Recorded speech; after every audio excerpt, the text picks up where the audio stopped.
Postpartum depression അല്ലെങ്കിൽ പ്രസവാനന്തര വിഷാദം പ്രസവത്തിനു ശേഷം സ്ത്രീകളിൽ കണ്ടുവരുന്ന ഒരു വിഷാദ രോഗാവസ്ഥയാണ് പോസ്റ്റ്പാർട്ടം ഡിപ്രഷൻ.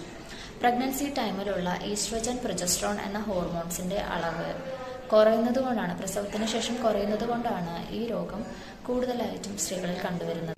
ഹോർമോൺസിന്റെ അളവ് കുറയുന്നതുകൊണ്ട് തന്നെ സ്ത്രീകളിൽ ഇത് പല മാനസിക ബുദ്ധിമുട്ടുകൾക്കും ഇടയാക്കും. പോസ്റ്റ്പാർട്ടം ഡിപ്രഷന്റെ പ്രധാന ഒരു കാരണമാണ് ഹോർമോൺസിലെ ഈ ഫ്ലക്ച്വേഷൻസ്. അതുകൂടാതെ തന്നെ ഇവർക്ക് ഈ ഒരു സമയത്ത് ഉറക്കമില്ലായ്മ, പുതിയൊരു സാഹചര്യത്തിനോട് അഡാപ്റ്റ് ആവാനുള്ള ഒരു ബുദ്ധിമുട്ട്, ന്യൂ മോം എന്ന് പറയുന്നത് എല്ലാ സ്ത്രീകളെയും സംബന്ധിച്ച വലിയൊരു ടാസ്ക്കാണ്. അപ്പോൾ അതുകൊണ്ട് തന്നെ അവർക്ക് അതിൻ്റെതായ ബുദ്ധിമുട്ടുകളും ശരീര ക്ഷീണവും അതുപോലെ മുറി ഹീലാവാനും സമയമെടുത്തേക്കാം. അത് നോർമലാണോ സി സെക്ഷൻ ആണോ എന്നതുപോലെ ഇരിക്കും. ഈ ഒരു സമയത്ത് ഫാമിലിയുടെ സപ്പോർട്ട് എന്ന് പറയുന്നത് വളരെ ഇമ്പോർട്ടൻ്റ് ആയിട്ടുള്ള ഒരു കാര്യമാണ്. അത് കിട്ടാതെ വരുമ്പോഴാണ് പല സ്ത്രീകളും പോസ്റ്റ്പാർട്ടം ഡിപ്രഷനിലോട്ട് പോകുന്നത്.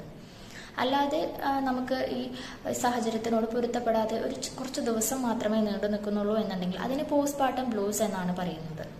എന്നാൽ 2 ആഴ്ചയിലധികം വിഷാദത്തിന്റെ ലക്ഷണങ്ങളും മാനസിക ബുദ്ധിമുട്ടുകളും അത് നമ്മുടെ ഡെയിലി ലൈഫിനെ തന്നെ ബാധിക്കുന്നുണ്ട് എന്നുണ്ടെങ്കിൽ അതിനെ നമ്മൾ പോസ്റ്റ്പാർട്ടം ഡിപ്രഷൻ എന്ന് പറയുന്നു.